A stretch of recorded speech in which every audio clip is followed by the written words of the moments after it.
하나님의 말씀을 봉독하겠습니다. 여러분 주보에도 나와 있고요. 이 앞에도 나와 있습니다. 좀 많지만 제가 한 절 읽고 여러분들이 한 절 읽고 이렇게 교독합시다. 창세기 3장 9절로 13절입니다. 여호와 하나님이 뱀에게 이르시되 내가 이렇게 하였으니 내가 모든 가축과 들의 모든 짐승보다 더욱 저주를 받아 배로 다니고 살아있는 동안 흙을 먹을지니라. 내가 너로 여자와 원수가 되게 하고 내 후손도 여자의 후손으로 원수가 되게 하리니 여자의 후손은 내 머리를 상하고 할 것이요 너는 그의 발꿈치를 상하게 할 것이라 하시고, 또 여자에게 이르시되 내가 내게 임신하는 고통을 크게 더하리니 내가 수고하고 자식을 낳을 것이며 너는 남편을 원하고 남편은 너를 다스릴 것이니라 하시고, 내가 내 아내의 말을 듣고 내가 내게 먹지 말라 한 나무의 열매를 먹었은즉 땅은 너로 말미암아 저주를 받고 너는 내 평생에 수고하여야 그 소산을 먹으리라. 땅이 내게 가시덤불과 엉겅퀴를 낼 것이라. 내가 먹을 것은 밭의 채소인즉 내가 흙으로 돌아갈 때까지 얼굴에 땀을 흘려야 먹을 것을 먹으리니 내가 그것에서 취함을 입었으니라. 너는 흙이 흙으로 돌아갈 것이니라 하시니라. 아담이 그의 아내 이름을 하와라 불렀으니 그는 모든 산자의 어머니가 됩니다. 같이 할까요? 여호와 하나님이 아담과 그의 아내를 위하여 가죽옷을 지어 입히시니라. 오늘의 설교 제목은 회복입니다. 회복. 또 가로 열고 부제목으로 복음이라고 쓰여 있습니다. 저희들이 8월 첫째 주부터 시작을 해서 창세기 3장의 설교를 계속 이어왔습니다. 오늘 드디어 창세기 3장 설교를 마무리하려고 합니다. 제가 말씀드린 대로 창세기 3장은 인류의 타락과 죄에 대한 기록입니다. 하지만 그 인류의 죄와 타락이라고 하는 그 진흙 속에서 마치 연꽃처럼 아름답게 피어나는 하나님의 긍휼과 사랑의 기록이기도 합니다. 지난주에도 타락의 한가운데에서 우리들을 부르시고 우리들을 초청하셨던 하나님의 음성이 정말 아름답게 울려 퍼지는 것을 살펴보았습니다. 오늘은요, 이 죄라고 하는 것, 하나님은 공의로우신 속성을 갖고 있기 때문에 죄를 심판하지 않으실 수는 없어요. 그럼에도 불구하고 그 안에서 하나님께서 당신의 그 사랑의 마음, 그 회복시키고자 하는 긍휼의 마음을 어떻게 선포하고 어떻게 구체화하고 그리고 인류의 역사 속에서 어떻게 성취되었는가에 대해서 살펴보고자 합니다. 제가 거듭 얘기하지만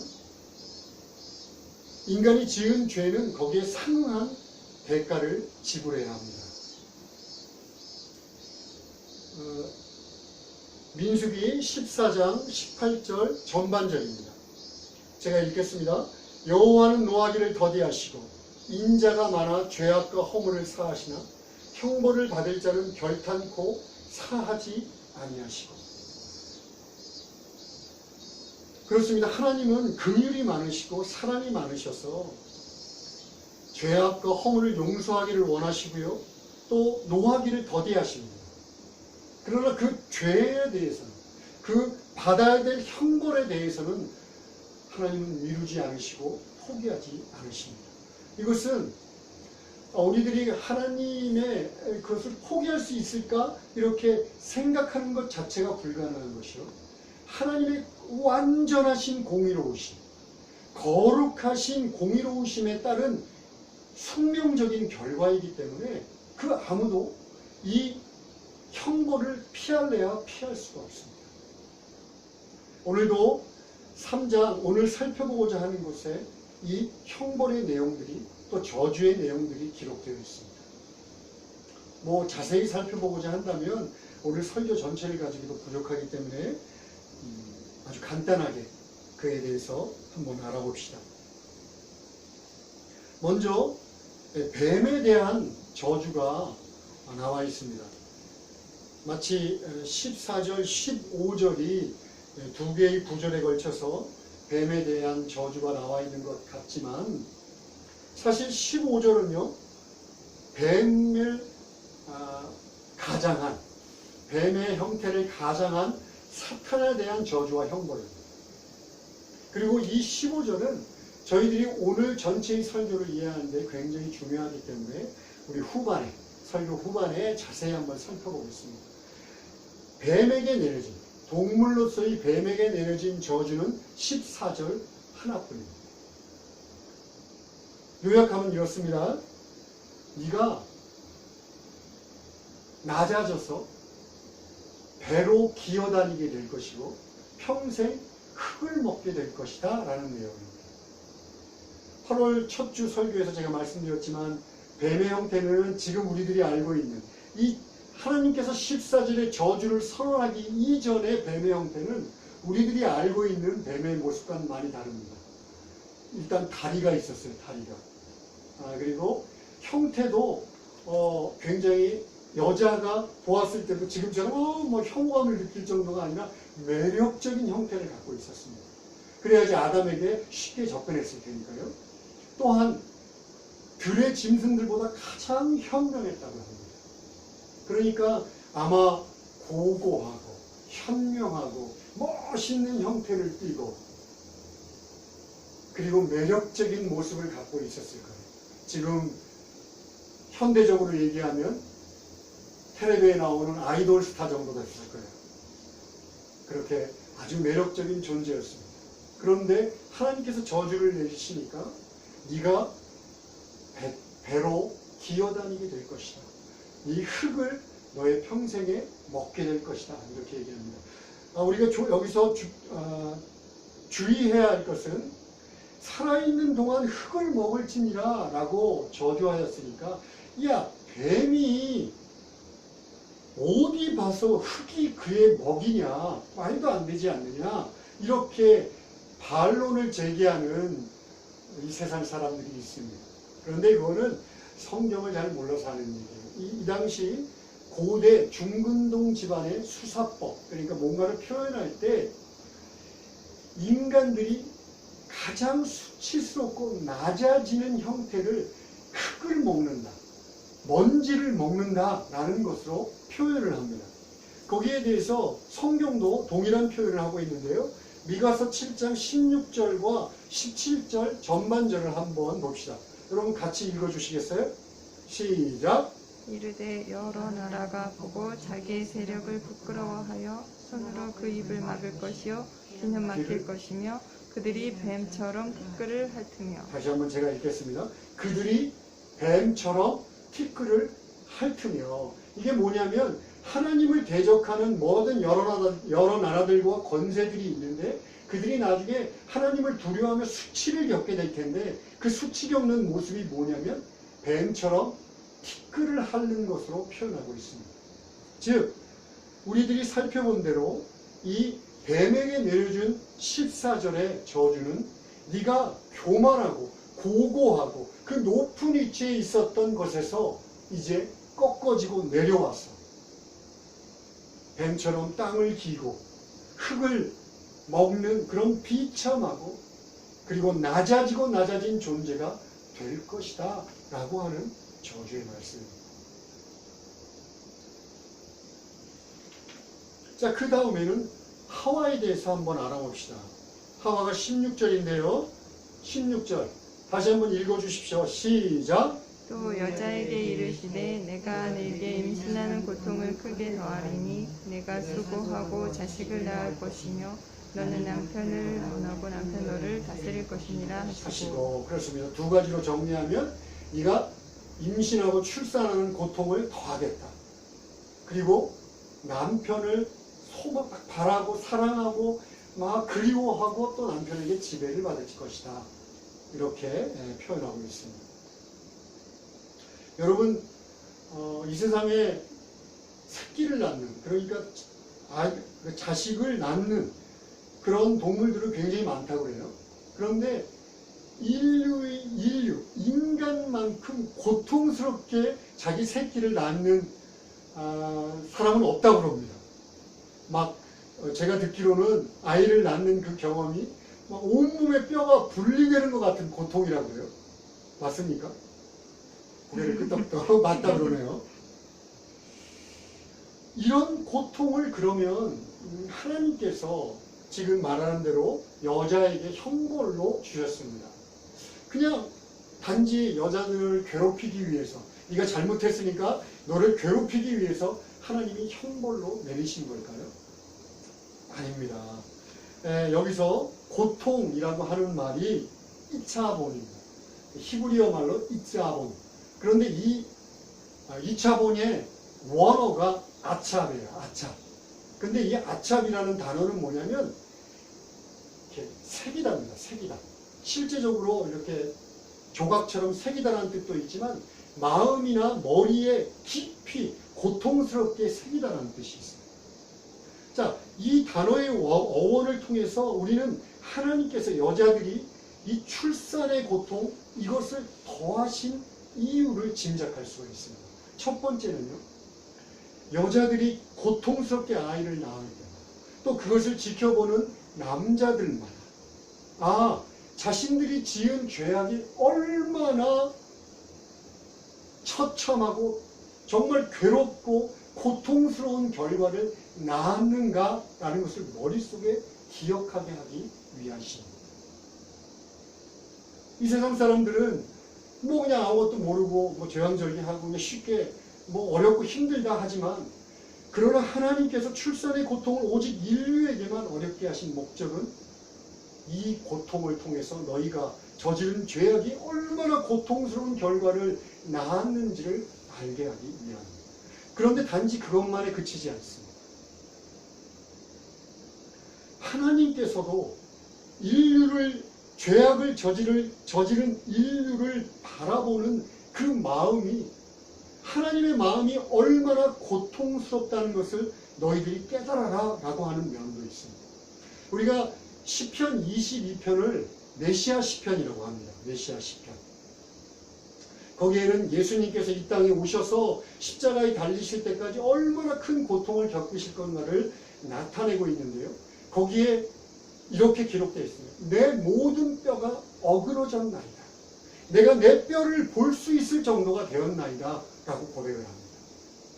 실제로 예수님께서 십자가에 달리셨던 고통을 통해서 너희들이 그 출산의 고통이 뼈를 깎는, 뼈가 어그러지는 고통이냐?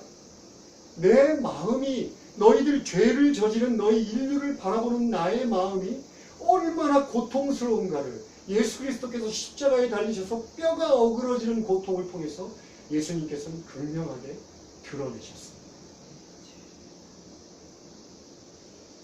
두 번째 형벌은 뭐 요즘같이 여성 우위의 시대, 여성들의 발언권이 세지고 또 여성들이 많은 부분에서 활약을 하고 있을 때, 야, 뭐 캐캐 묵은 그딴 소리를 해 라고 하지만, 이것은 가정에서의 질서를 이야기합니다. 여자들은 남편을 그리워하여 남편과 결혼하지만, 남편의 머리 위에 서는 것보다 남편의 말에 따르고 남편의 다스림 속에 있는 것이 그 하나님께서 허락하신 가정이 얼마나 아름답게 유지될 수 있는가라는 차원에서 이해해야 합니다. 이것을 좀 더 복잡하게 얘기하면 길어지니까 그 정도까지만 알아보고 넘어가겠습니다.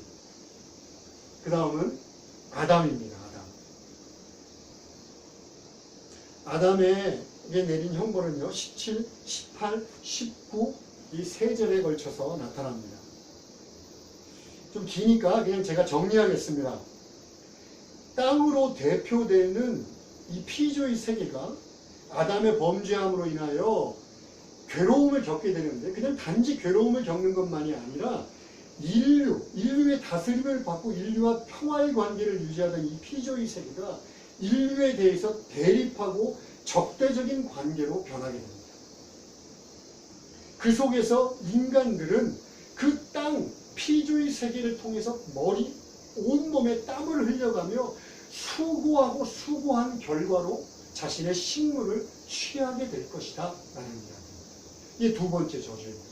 세 번째 저주는 너희들이 육신, 흙으로 지어졌으니까 육체적인 죽음을 통하여 다시 흙으로 돌아가리라 하는 것이 세 번째 형벌입니다.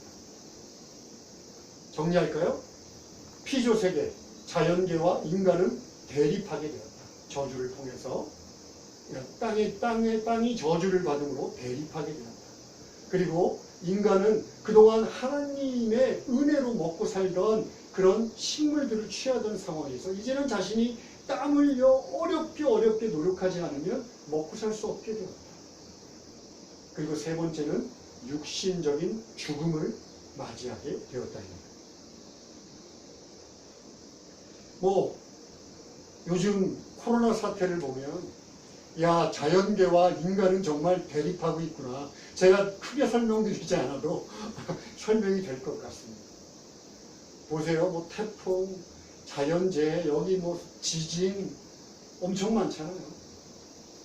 정말 하나님이 만들으셨던 그 좋은 자연과 인간과의 관계는 대립과 서로 적대감의 관계로 바뀌었다는 것이 틀림없는 것 같습니다.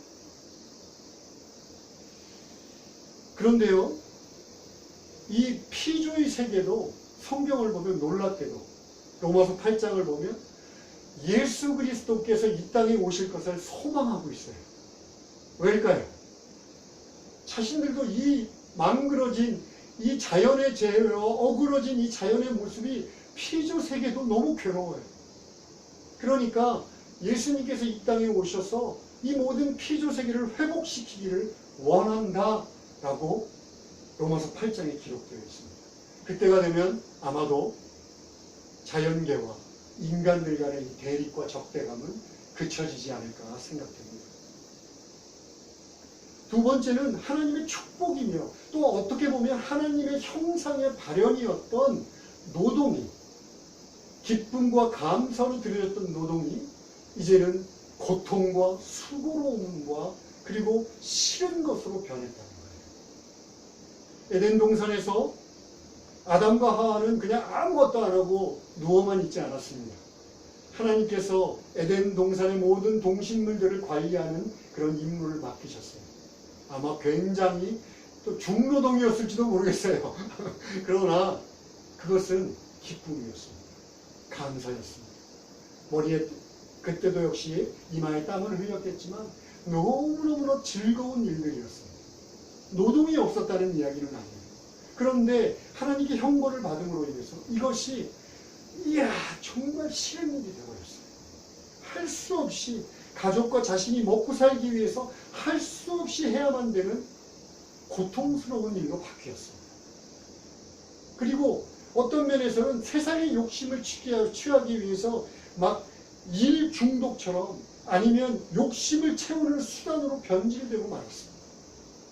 이것이 하나님께서 너희가 이제부터는 머리에 이마에 땀을 흘리며 너희 식물을 취하게 될 것이다 라고 형벌을 내신 본질입니다.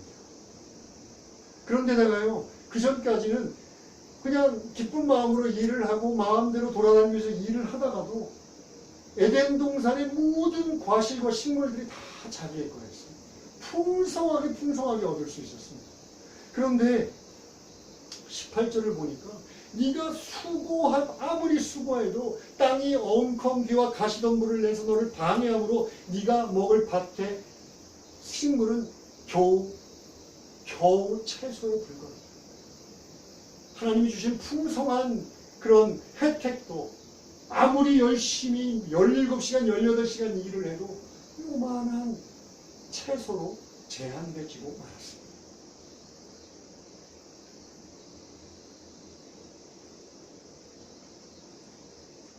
세 번째, 흙으로 돌아간다. 이건 제가 크게 설명드리지 않아도 될 것 같아요. 그죠?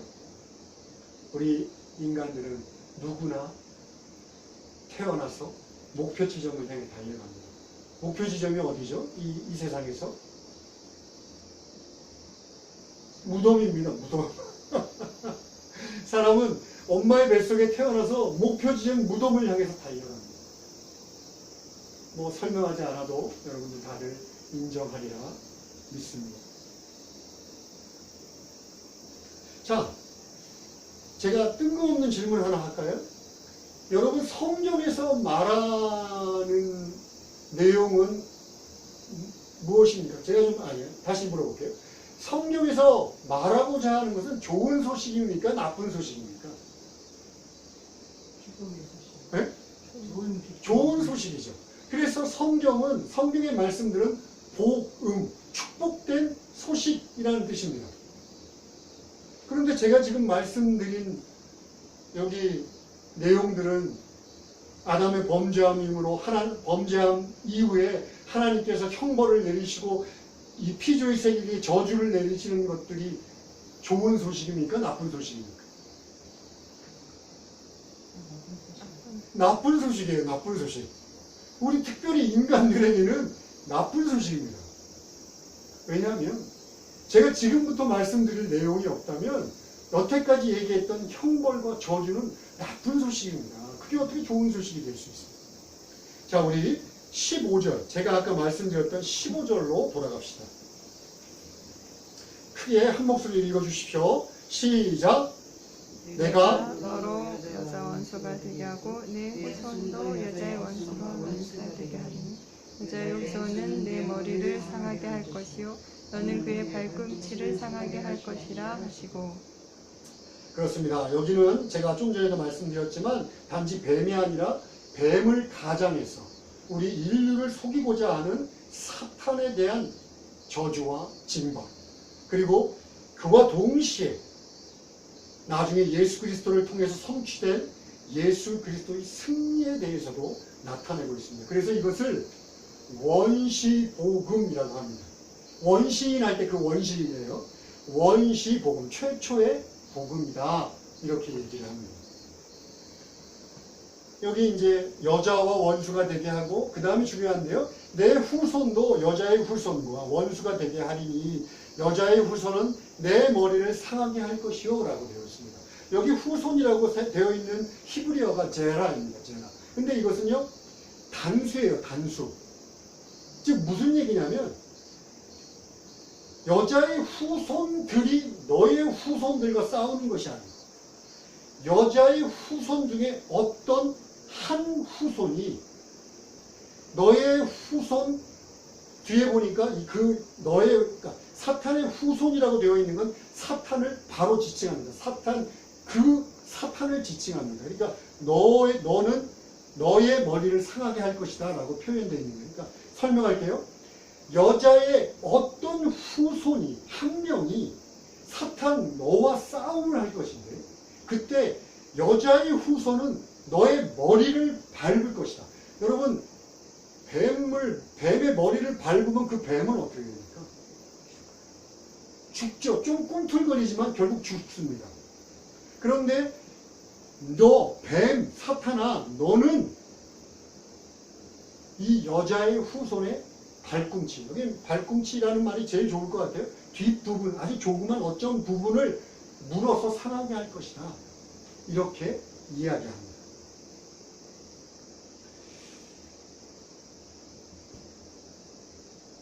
여러분 15절에 이렇게 제가 지금 설명드렸지만 성경 전체에 나와 있는 내용을 아주 간단하게 이해할 필요가 있습니다. 요한계시록 12장을 보면요. 하늘에서 전쟁이 벌어져요. 그리스도의 군대들과 이 사탄의 세력들 간의 전쟁이 일어납니다. 그래서 거기서 말도 안 되게 사탄이 그리스도의 군대인 천사들에게 막 처참하게 깨집니다. 그리고 이 땅으로 추방을 당합니다. 거기는 잘 몰라요. 왜 그들이 거기서 완전히 멸망당하지 않고 이 지구상으로 추방되는지를 성경에서 설명하고 있지 않기 때문에 잘 모릅니다. 그런데 이 땅에 와서 어떻게 한번 세력을 잡으려고 하는데 이번에는 예수님께서 성육신을 하시고 이 땅에 오세요. 그래가지고 히브리서 2장 14절 그냥 읽겠습니다. 히브리서 2장 14절에서 이 땅에 오셔서 육신을 입고 마귀와 대적을 해서 십자가에 달려서 죽으신 것이, 잘 보세요. 육신을 입고 마귀와 싸워서 마치 진 것처럼 십자가에 달리신 것이 마귀의 세력을 멸하였다라고 합니다. 이것이 제 첫 번째 마귀가 예수 그리스도 본인에게, 예수 그리스도에게 당한 패배입니다. 그때 사탄이 마치 이긴 것처럼 십자가에 달리는, 예수 그리스도를 십자가에 못 박는 이것이 발꿈치를 무는 거예요. 예수님은 우리들을 위해서요, 손, 발에 못으로 박힙니다. 상처를 입으십니다. 그리고 옆에를요, 창자국을 냅니다. 거기서 물과 피를 다 쏟습니다. 그뿐만이 아니에요. 십자가에 달리시기 전에 혹독한 채찍질을 당합니다. 그래서 등만이 아니라 온 몸과 가슴들이 다 찢어져 버립니다. 거기서 또 피가 다 쏟습니다. 그리고 예수님이 우리들이 그림에는 마치 뭔가 이렇게 빤스 같은 것을 입고선 달리신 것 같지만 로마의 형벌은 그렇지 않습니다. 홀딱 벗기셔서 십자가에 달리십니다. 온갖 수치, 인간이 당할 수 있는 온갖 수치를 다 당하셨습니다. 물론 우리들을 위해서입니다. 그러나 이것이 오늘 창세기 3장에서 예언된 사탄이 예수 그리스도의 발꿈치를 무는 것입니다. 그리고 자신이 마치 이긴 것처럼 의기양양하고 착각을 할 수는 있겠지만 요한계시록 20장에 의하면 결국 사탄과 그의 무리들은 예수 그리스도께 완전하게 패배하여서 영원히 꺼지지 않는 불과 유황이 타는 불못에 던져져서 영원토록 멸망하고 괴로움을 당하리라 선언하십니다. 이것이 바로 15절의 내용이 성경에서 얘기하고 있는 겁니다.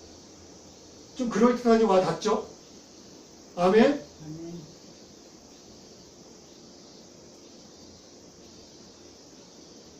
복음을 고대 그리스어로 유앙겔리온이라고 합니다. 유앙겔리온. 한번 따라해 보실래요? 좀 어렵지만 유앙겔리온. 유앙겔리온. 이것이 원래 어떤 용도로 쓰였냐면 로마의 황제나 로마의 군대가 전쟁에 나가서 적들을 쳐부셨을 때 그 승리의 소식을 전하는 것이 유앙겔리온입니다. 그 당시에는 그거보다 더 좋은 소식이 없었어요. 그래갖고 이 유앙겔리온이 후에 성경에서 정말 좋은 소식, 복음이라는 말로 쓰였습니다. 정말 우리들이 살펴보는 것처럼 15절에서 우리들의 원수인 사탄을 철저하게 응징하시고 패배시키는 예수님의 승리의 소식이야말로 정말 유앙겔리온 복음이지 않습니까? 아멘? 아멘. 그런데 하나님의 말씀이 우리들에게 진정한 복음이 되기 위해서는, 성경적으로 진정한 복음이 되기 위해서는 단지 승리의 소식만 갖고는 조금 부족합니다. 왜냐하면 우리들의 구원의 문제, 회복의 문제가 남아있기 때문에 그래요. 우리들을 어떤 식으로, 예수 그리스도의 승리가 우리들을 어떤 식으로 회복시키시고 어떤 식으로 우리들을 구원에 이르시게 했는지를 분명하게 선포하지 않는다면 그것은 성경적인 복음이 아닙니다.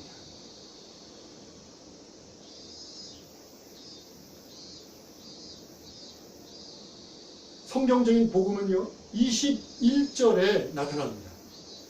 완성이 21절. 여러분 한 목소리를 읽어주십시오. 시작. 여호와 하나님이 아담과 그의 아내를 위하여 가죽옷을 지어 입히시니라. 이 가죽옷 속에 우리들을 어떻게 회복시키시고 어떻게 구원의 길로 인도하실까가 나타나 있습니다. 지난주에도 잠깐 가죽옷에 대해서 살펴봤지만 가죽옷을 만들기 위해서 먼저 동물을 잡아야죠. 그리고 피를 흘려야 합니다. 그리고 가죽을 벗겨내야 합니다. 그리고 그거를 완성해서 옷을 만들어야 합니다. 그렇게 만들어진 가죽옷을 가지고 우리들이 순결함을 잊어버림으로 인해서 죄를 지음으로 우리들의 순결함을 잊어버리고 서로에게 인간들끼리 서로에게 수치감을 느낍니다. 그리고 그 죄로 인한 죄책감으로 하나님에 대한 두려움으로 하나님을 피하고자 하는 것을 하나님께서 막아주십니다. 그런데 이 두 가지를 좀 분리하면 이렇습니다. 우리 인간의 수치를 덮어주실 뿐만이 아니라 하나님을 향해서 이 죄라고 하는 문제를 해결해 주시겠다고 하는 예표이기도 합니다.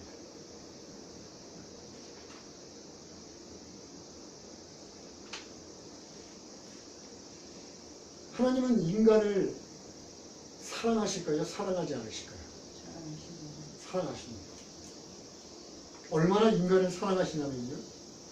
오늘 저희들이 본문에서 제가 구체적으로 얘기하지 않았지만 저주와 형벌이라는 두 가지 단어가 나옵니다. 그런데 저주를 받은 것은요. 땅, 뱀, 그리고 사탄뿐입니다. 아담과 하와에게는 저주하지 않으십니다. 아담과 하와는 그저 형벌을 내리십니다.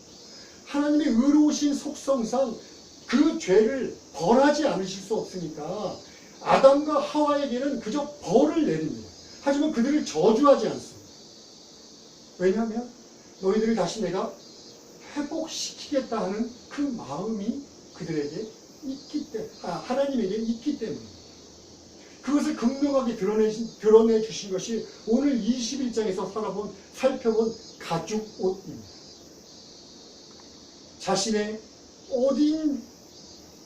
그 독생자를 나중에 어린 양처럼 희생의 제물로 바쳐서까지라도 너희들을 회복시키겠다는 하나님의 마음이 이 가죽옷에 담겨져 있습니다. 그리고 그 예언대로 2000년, 몇천 년이 지난 후, 지금으로부터 2000년 전에 예수 그리스도께서 스스로 희생 제물인 어린 양과도 같이 십자가에 달리심으로 우리들을 향한 모든 수치를 덮으시고 우리들을 구원하시는 이 가죽옷이 되어 주셨습니다. 왜일까요? 아까도 얘기했지만 하나님의 완벽한 공의로우심 때문에 우리 인류는 죄를 자신들이 저지른 죄값을 반드시 치러야만 합니다. 그런데 인간 스스로 영원한 멸망에 이르는 이 죄값은 도저히 치를 수가 없어요. 이 세상을 살면서 자신이 저지른 죄에 대해서 진짜 죄값을 치러야 합니다. 치르는 경우도 많이 있습니다. 그러나 영원한 멸망이라고 하는 이 인류의 정말 원초적인 죄값을 자신들이 치를 수 있는 방법이 없어요. 이것은 오직 하나님 되신 예수 그리스도, 독생자이신 예수 그리스도께서 우리를 대신하여서 치러주지 않으면 어떠한 방법으로도 이 죄값을 치를 방법이 없습니다. 그러니까 하나님의 완벽한 공의로우심과 하나님의 완벽한 사랑을 붙여줄 수 있는 유일한 길이 이 십자가입니다. 그리스도의 십자가상의 죽음뿐입니다. 그렇기 때문에 예수 그리스도께서 이 땅에 오셔서 2000년 전에 스스로 자신을 십자가의 제물로 내놓으십니다.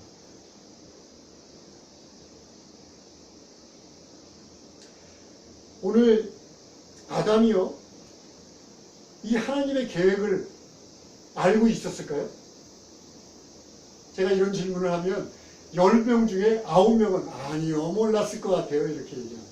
저도 몰랐을 거라고 생각되지만 성경엔 뭔가 힌트를 제공합니다. 20절 한번 보시겠어요? 20절. 아담이 그의 아내의 이름을 하와라 불렀으니 그는 모든 산자의 어머니가 되리더라. 아담은요, 아주 희미하지만 하나님의 긍휼하심에 대해서 알고 있었습니다. 하나님께서 자신의 지은 죄로 인해서 하나님으로부터 징벌을 받긴 하지만 하나님께서 반드시 여자의 후손을 통해 구원의 계획을 이루실 거라는 것을 멀리나마 희미한 눈으로 바라보았습니다. 그래서요, 하나님께서 너는 정령 죽을 것이야, 너는 흙으로 돌아가 라고 분명하게 선언했음에도 불구하고 자신의 아내의 이름을 하와, 모든 산자의 어미라 칭합니다. 모든 죽은 자의 어미라 칭해야 되는 것이 정당하잖아요. 그죠? 하나님은 이미 선언했잖아요. 너는 죽을 거야. 너는 반드시 흙으로 돌아갈 거야. 그럼에도 불구하고 아담은 자신의 아내에게 하와라는 이름, 생명이라는 이름을 붙임으로 인하여서 모든 산자의 어미됨을 고백합니다. 즉 하나님의 구원의 계획이 나의 후손들에게 반드시 임할 것이고, 그리고 그 구원의 계획이 하나님의 영광이 될 거라는 것을 고백하는 겁니다. 그리고 하나님께서 그래 네가 바라봤던 그 희미하지만 신앙의 눈이 틀리지 않았다는 것을 가죽옷을 지어 입히심으로 확증하십니다. 여러분, 후에 사도 바울은 이 가죽옷을 이렇게 얘기합니다. 로마서 13장 14절입니다. 보이시나요? 저와 같이 한 목소리로 읽을까요? 시작! 오직 주 예수 그리스도로 옷 입고 정욕을 위하여 육신의 일을 도모하지 말라. 사도 바울은 이 가죽옷을 이렇게 얘기합니다. 그리스도로 옷 입어라. 여러분, 예수 그리스도로 옷 입고 계십니까? 옷 입기를 원하십니까? 그렇다면 이 시대가 얘기하고 있는 예수 그리스도가, 이 예수 그리스도가 가죽옷으로 지어진 것을 마치 바겐세일 도중에 그저 헐값으로 막 팔아넘긴 그런 가죽옷으로 착각하지 마십시오. 우리들이 입고 있는 이 그리스도라고 하는 이 옷은요, 하나님이신 예수 그리스도의 핏값입니다. 거룩하기 그치 없는, 너무나도 비싸기 그치 없는 예수 그리스도께서 십자가상에서 피를 흘리시고 그 핏값으로 우리들에게 입혀주신 것입니다. 히브리서의 말씀대로, 레위기의 말씀대로 피 흘림 없이는 죄사함이 없기 때문에 예수 그리스도께서 우리로 하여금 그리스도로 옷 입게 하기 위하여 당신의 핏값을 주고 여러분 한 사람 한 사람에게 입혀주셨습니다.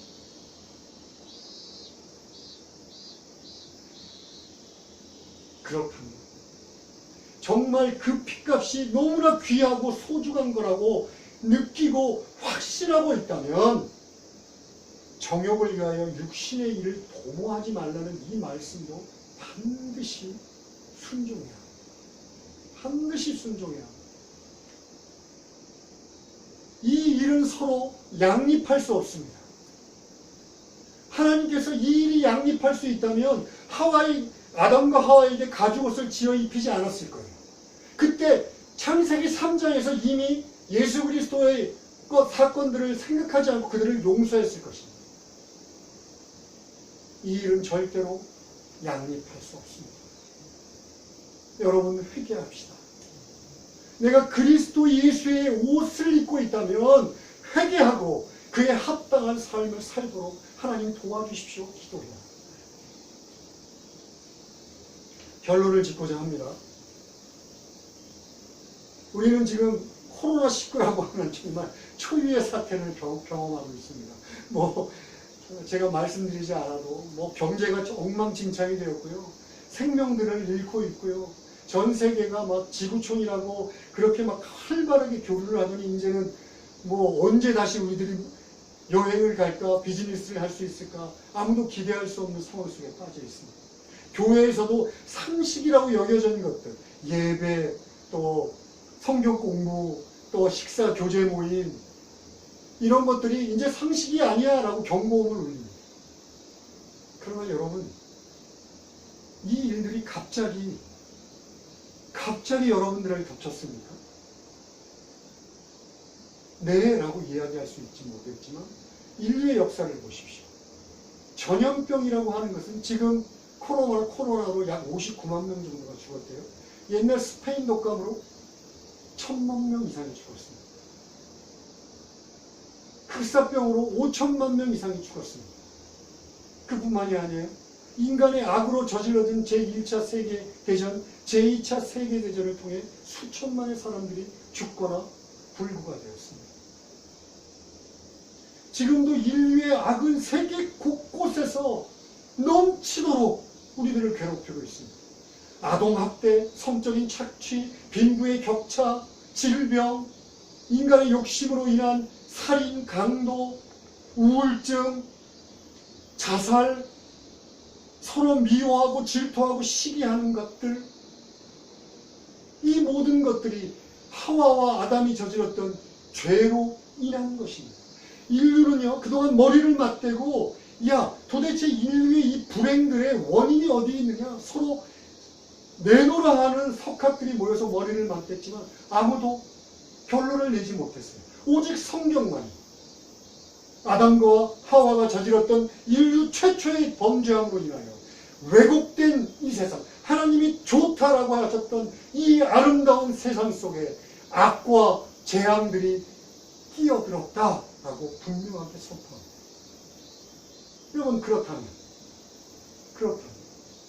이 코로나의 사태, 우리들의 경제적인 어려움, 우리들의 질병, 끊임없이 다가오는 자연재해, 이 어려움 속에서 우리들은 눈을 어디를 향해야 합니까? 세상 사람들이 왁진을 개발하기를, 치료제를 개발하기를 쳐다보아야 합니까? 지진에서 나만 살아났다고 어휴 하며 한숨을 내쉬는 것으로 그쳐야 합니까? 아니요. 예수 그리스도를 통하여 너희 인류를 회복시키겠다. 피조의 세계마저도 완벽하게 회복시키시겠다고 약속했던 하나님께 돌아가야 되지 않습니까? 하나님께 우리들의 희망을 두어야 되지 않습니까? 우리들이 이 세상에서 겨우겨우 안심하게 그저 모든 질병이나 재앙으로부터 또 경제적인 어려움으로부터 벗어났다 한들 우리들의 이 영원한 인생의 영원한 삶 속에서 겨우 몇십 년 우리들은 하나님께 소망을 두어야 합니다. 하나님이 우리들을 완벽하게 우리들을 완벽하게 회복시키시고 이 죄의 문제와 모든 재앙의 문제를 해결하실 것이라는 것을 온전하게 믿어야만 합니다. 그리고 여러분, 주위에 가서 전해야 합니다. 우리들의 소망이 오직 예수 그리스도 복음에만 있다. 우리들의 소망이 오직 하나님의 회복에만 있다. 그리고 마음을 합하여 하나님이 온전하게 회복될 때 왁진을 개발해 주십시오. 치료제를 개발해 주십시오. 이 어려움을 해결해 주십시오. 나의 이 개인적인 곤란함을 해결해 주십시오. 라고 희망을 두고 열심히 기도하며 매나야 합니다. 이것이 창세기 3장을 통해 회복의 메시지를 전하시는 하나님에 대한 올바른 태도입니다. 기도합시다. 하나님 아버지, 세상이 어지럽습니다. 소란스럽습니다. 우리들의 귀에 부정적이고 절망적인 이야기들만이 들려옵니다. 눈을 들어 이 세상을 보면 우리들의 마음은 낙심됩니다. 그러나 하나님의 말씀을 가지고 눈을 들어 하늘 보좌를 바라보는 순간 우리들의 마음엔 희망이 넘치며 회복의 능력이 넘치며 또한 하나님이 반드시 회복하시는 그 은혜를 누리게 됩니다. 아버지, 저희들에게 성령의 능력을 부어주셔서 하나님만을 바라보고 하나님 앞에 희망을 두는 인생 되게 하여 주시옵소서. 예수님의 이름으로 기도합니다. 아멘.